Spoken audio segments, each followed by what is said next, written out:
मी कोणत्या पदावर नाही, आमदार नाही, काही जिल्हा प्रमुख नाही, कोणतंच पद नाही माझ्याकडे पक्षाचं. मी साधा शिवसैनिक आहे.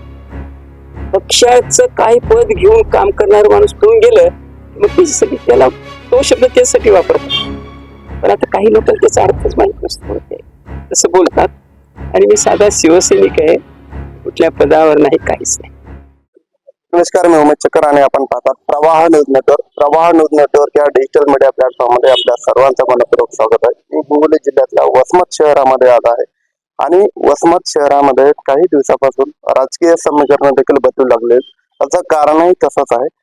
माजी सहकार मंत्री डॉक्टर जयप्रकाश मुंद्रा हे उद्धव बाळासाहेब ठाकरे या शिवसेनेमध्ये होते अगोदर, आणि त्यानंतर आता शिवसेना शिंदे गटामध्ये त्यांनी प्रवेश केलेला आहे. राज्याचे मुख्यमंत्री एकनाथ शिंदे यांच्या प्रमुख उपस्थितीमध्ये शिंदे गटात त्यांनी प्रवेश घेतलेला आहे. सर, शिवसेनेमध्ये आपला मुंबई येथे यथोचित सत्कार झाला, त्या ठिकाणी आपण शिवसेनेमध्ये प्रवेश घेतला. काय भावना आहेत, काय प्रतिक्रिया पहिली? आज तुमचा या ठिकाणी असंख्य अशा शिवसैनिकांनी सत्कार देखील केला, काय भावना? शिवसैनिकांनी आणि कार्यकर्त्यांनी सत्कार याच्यासाठी केला. मी त्यांना विचारलं, बाबा मी एक पक्ष सोडून दुसऱ्या पक्षात गेलो, खरं म्हणजे सत्कार करायचं नाही म्हणजे. आम्ही आनंदी झालो साहेब, की ज्या ठिकाणी तुम्ही आधी होते त्या ठिकाणी घुसमट होत होती म्हणजे, आणि तुम्ही या ठिकाणी प्रवेश केल्यामुळे आम्ही सगळे आनंदी आहोत, आणि तो आनंद उत्सव करण्यासाठी आम्ही सत्कार केला. उद्धव बाळासाहेब ठाकरे या शिवसेनेमध्ये तुम्ही होतात, त्यानंतर शिवसेना शिंदे गटामध्ये तुम्ही जेव्हा प्रवेश घेतला, तर काय कारण आहे प्रवेश घेण्यात?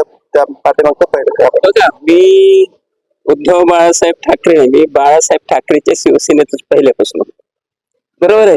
पुढे चालून उद्धव साहेबांनीच दोन सेना करण्याला कारणीभूत तेच आहेत. कारण बघा, त्यांच्या काळामध्ये जे मंत्री होते किंवा आमदार होते त्याच्यातले आमचे काही मित्र होते, आणि मग ते आम्हाला सांगायचे, बघा मी मंत्री होत पण आम्हाला मुख्यमंत्र्याला भेटायचं असलं तास तास बाहेर उभं राहावं लागतंय, काय भेटत नाहीत वेळेवर. म्हणजे अशी प्रतिक्रिया त्यांच्याकडनं आली होती. आणि हे खरंच आहे. हे बघा, हे आमचे सगळे मार्केट कमिटीचे डायरेक्टर जवळ बाजारचे, आणि मार्केट कमिटीची निवडणूक झाल्यानंतर जवळ बाजारच्या ह्या सगळ्या डायरेक्टरनी मला सांगितलं की आपण साहेबाची उद्धव साहेबाची भेट घेऊ. ठीक, काही अडचण नाही ना उद्धव साहेब. मग त्याच्यासाठी मी सतत 1 वर्ष म्हणजे 15 दिवसाला 8 दिवसाला मी फोन करायचो त्यांच्या पीएला, बरोबर आहे. आधी बाळासाहेब होते, डायरेक्ट फोन घेत होते, त्यावेळेस लोकल कॉल होते, काही मोबाईल नव्हते. पण इथं तो पीए फोन घ्यायचा आणि म्हणायचा ठीक आहे सांगतो साहेबांना, मी नंतर फोन करतो. 1 वर्ष गेलं बघा, 1 वर्ष. आता जर पक्ष प्रमुख वर्ष कार्यकर्त्याला भेट देत नसतील तर कार्यकर्त्यांनी आपल्या समस्या कुणाकडे मांडायच्या पक्षाच्या? हा मूळ मुद्दा आहे खरं म्हणजे. राज्याचं कॅबिनेट मंत्रिपद आपल्याकडे होतं, 4 टर्म म्हणजे 20 वर्षाचा कार्यकाळ आपण या सत्तेमध्ये भोगला. आपला परिचय कशा पद्धतीने नव्हता? परिचय म्हणजे आपल्याला भेटायला 1-1 वर्ष लागायची. यावेळेस पहिलं बाळासाहेबांकडे लागत नव्हतं, मंत्री असं उद्धव साहेबांकडे त्यावेळेस लागायचं विषयच नव्हता, आणि बाळासाहेब होतेच, बरोबर आहे. पण यावेळेस ते अनुभवलं ना आम्ही, या मागच्या वर्षभरामध्ये हे अनुभवलं की उद्धव साहेब हेच डायरेक्टर आहे, हेच मागे लागले ते, आणि यांच्या आग्रहास्तव मी सतत मागणी करतो किंवा यांना भेट द्या. आणि 1 वर्ष जर भेट दिली नाही तर मग कार्यकर्ते काय साहेब उद्धव साहेब भेटत नाहीत, पक्ष प्रमुख भेटत नाही, आणि म्हणून हे सगळेच नाराज.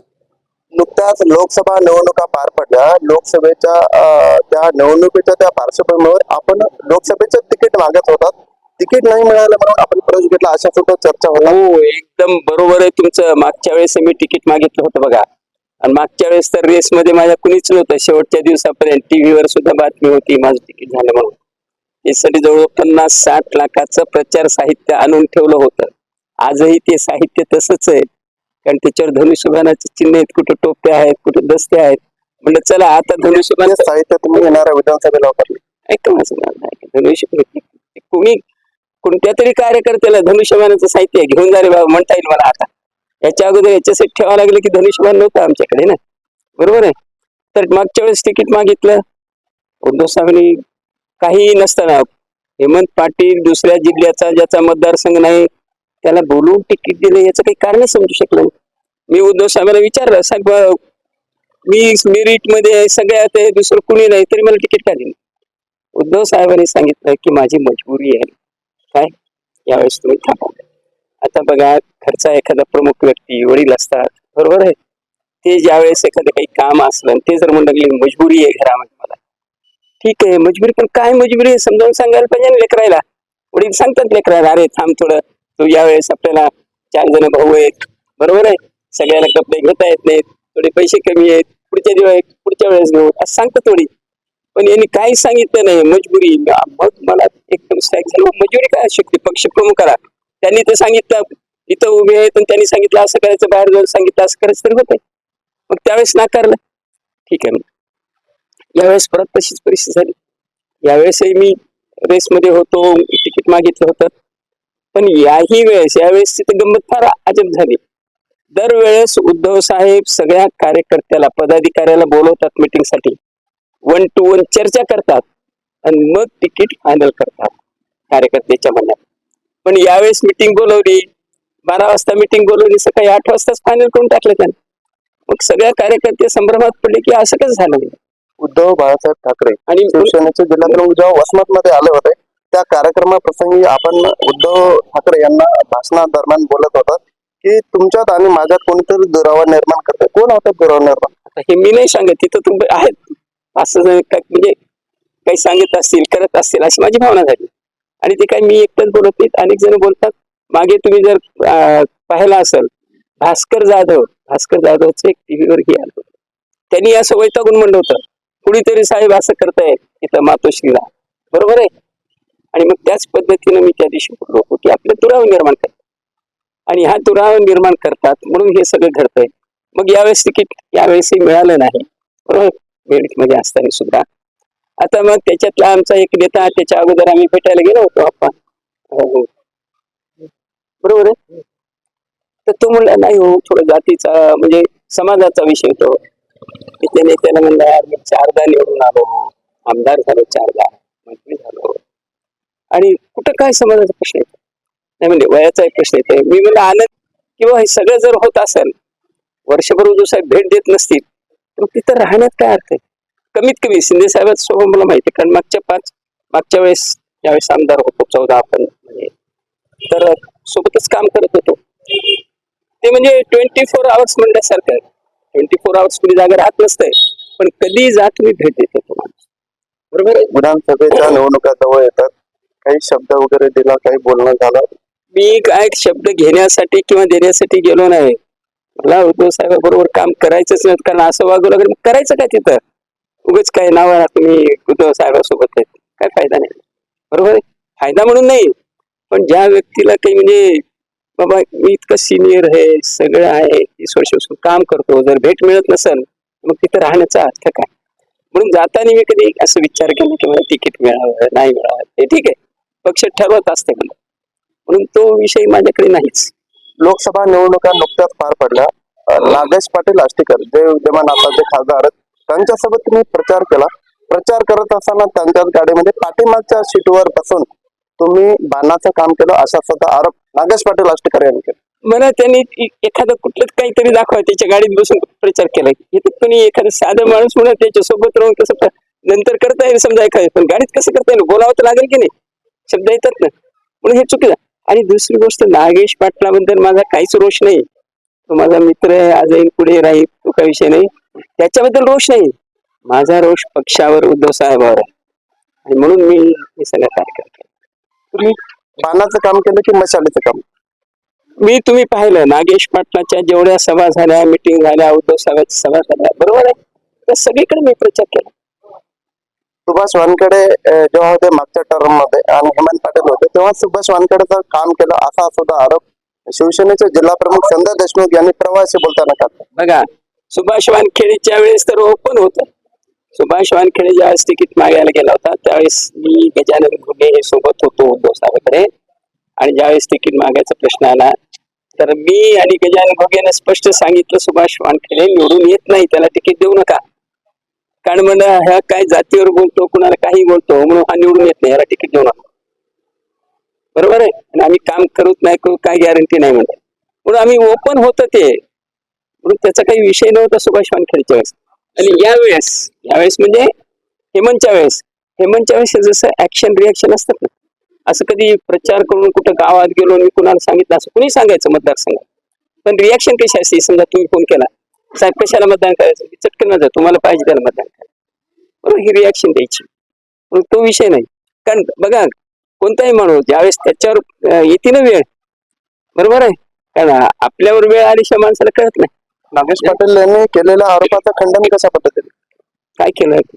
नागेश पाटील म्हणाले की मागच्या सीटवर बसून ते त्याने बहुतेक एक चुकीचं ऐकलं किंवा कुणीतरी बाहेर बोललं असेल ते ऐकलं असेल बहुतेक त्याने. शिवसेनेमध्ये प्रवेश आपण घेतला आणि कार्यकर्त्यांचा मेळावा आपण या ठिकाणी मोठ्या संख्येने करणार आहात. नाही, इथला जो तालुका प्रमुख आहे तो मेळावा घेईल, कारण त्यांच्या पक्षात मी चाललो. आमचे कार्यकर्ते त्यांना घ्यायचे असते तर घेतील मेळावा, नाही तर जातील कार्यकर्ते जिकडे तिकडे, बरोबर आहे की नाही? कारण ज्या पक्षात प्रवेश करायला त्या पक्षाने मेळावा ठेवला पाहिजे. माझे तर कार्यकर्ते आले की आणखी बोलवले की येतात. मग किती कार्यकर्ते येणार आहेत? हे काही गणित आहे का? काय नाही आणि मी बोलवलं नाही बरं का, पुन्हा बोलवलं आपण तेच म्हणजे काल की आम्ही येणार आहोत सत्कार करायला. म्हणजे ते तालुका प्रमुख, आता या पक्षाचे तालुका प्रमुख आहेत, पक्ष म्हणजे पक्षाचे, त्यांचं काम आहे एक मोठा मेळावा घ्यायचा, म्हणजे आमचे किती लोक येतात काय नाही. आणि तशी आम्ही कालच्या भेटीमध्ये एक तालुका प्रमुख होते राजू, आम्ही मुख्यमंत्र्याकडे वेळही मागितलाय, ते म्हणजे 10-15 दिवसात वेळ देतो आम्हाला. त्यावेळेस मग ते कार्यकर्ते किती येतात, कोण येतात. आणि बघा, लोकशाही आहे, लोकशाहीमध्ये पक्ष कोणत्या पक्षात तुम्ही काय, आजकाल तर तुम्ही राजकारण बघितलं, सगळ्या देशाचं बघितलं, तिकीट मागायला एके ठिकाणी चालले तर लगेच बाहेर आले की दुसऱ्याचं तिकीट घ्यायचं, बरोबर. शेवटचा प्रश्न. आणखी माझं काल परवा कोणीतरी आमचं एक मित्र म्हणला, नाही असं पळून जायला नाही पाहिजे, बरोबर आहे. बघा, शरद पवार साहेब म्हणजे आम्हाला आदर आहे त्यांच्याबद्दल खूप मोठे. त्यांनी सुरुवात काँग्रेसमध्ये होते, काँग्रेस सोडून टाकली म्हणजे पळून गेले का ते? बरं, त्यांच्या सोबत जे काँग्रेसमध्ये लोक होते ते त्यांच्या सोबत गेले म्हणजे का पळून गेले का ते? लोकशाहीची प्रक्रिया आहे, ज्याला जिथं वाटतं तिथं राहतात लोक. आपण शिवसेना शिंदे गटात जो प्रवेश घेतला, कशा पद्धतीने पुढची पार्श्वभूमी असणार आहे, कशा पद्धतीने तुमची राजकारणाची पुढची वाटचाल असणार आहे? मी बघा आतापर्यंत राजकारण केलंच नाही, मी नेता म्हणून कधी वागत नाही, बरं. आम्ही नेहमीच कार्यकर्ता म्हणून वागतो, म्हणूनच आम्ही जमिनीवर असतो. काय आम्हाला नेता म्हणून घ्यायची काही सवय नाही, तसं कधी वागलो नाही. हे आहेत कार्यकर्ते सगळ्यांनाच माहिती, किंवा सर्वसाधारण माणसाला विचारलं तर ते सांगते. आणि म्हणून पद्धत आमची पूर्वीचीच चालू राहणार काम करण्याची, त्याच्यात काही बदल होणार नाही. शेवटचा प्रश्न, लोकसभा निवडणुका पार पडल्या, या लोकसभेच्या निवडणुकीच्या दरम्यान आपण नागेश पाटील आष्टेकर यांचा प्रचार केला, आम्ही त्याच्या सुद्धा बातम्या केला, आपण प्रचारादरम्यान आपण फिरला, पूर्ण निवडणुका झाल्या, सीट निवडून आली, त्यानंतर प्रवेश घेतला, याबद्दल उलट सुलट चर्चेला उदाहरण आलं काय? ठीक आहे ना, चर्चा करणाऱ्याला काय कोणाचं तोंड धरता येत नाही, बरोबर आहे. चर्चा केल्याने काय फरक पडतंय? काही फरक पडत नाही ना. तसं जर माझ्या मनात असतं तर आधी मी प्रवेश केला असता, सोडून टाकलं असतं, पळून गेलो असतो, पण नाही म्हणलं हो निवडणूक होऊन जाऊ नंतर आपण प्रवेश. नागेश पाटील यांना निवडून आणण्यामध्ये आपला हात आहे. आता हात नाही म्हणजे इतका प्रचार केला ना त्याच्यासोबत आम्ही, बरोबर आहे. ते होते माजी सहकार मंत्री डॉक्टर जयप्रकाश मुंदडा. नागेश पाटील यांचा प्रचार केला, त्यांना निवडून आणलं, लोकसभा निवडणुका पार पडल्या, त्यानंतर मी आता पळून गेलो नाही, तर मी शिवसेना शिंदे गटामध्ये प्रवेश घेतला आणि त्यानंतरची पुढची जी पार्श्वभूमी आहे, विधानसभेची पार्श्वभूमी आहे, त्या पार्श्वभूमीमध्ये जो पक्ष निर्णय घेईल तो निर्णय आम्हाला मान्य राहील, अशी सुद्धा प्रतिक्रिया माजी मंत्री डॉक्टर जयप्रकाश मुंदडा यांनी व्यक्त केली. माझे सहकारी उदास मी उमेश चक्कर, प्रवाह न्यूज नेटवर्क, हिंगोली.